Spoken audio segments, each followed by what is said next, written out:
And we back. So this week I'm actually going to steer on a very similar topic that I talked about last week. Last week it was about how we should all love each other no matter what because that's what we were commanded to do by God. And obviously I did that through all my OU hate and all my UT football references. There won't be much of that this week because we just barely beat Kentucky. So I'm not as hopeful about the program. But today it's a very similar topic. This one's actually about forgiveness. So we're actually going back to the book of Matthew. I think we went to Matthew like a few weeks ago. And now I'm actually throwing two verses at y'all. It's the first time I've done that, throwing a two-piece. We have Matthew chapter 18, verse 21 and 22. This is Peter and Jesus talking. Then Peter came to Jesus and asked, Lord, how many times shall I forgive my brother or sister who sins against me? Up to 7 times? Jesus answered, I tell you, not 7 times, but 77 times.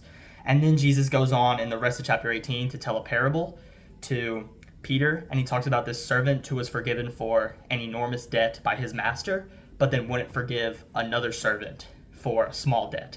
So basically, what Jesus is telling us is that if we need to forgive each other up to 77 times, because think about how many times God has forgiven us. God is going to forgive us way more than that. So that is essentially like the least we can do, right? We should all forgive each other, and that's the whole message behind that one. So thank you all so much for tuning in. God bless.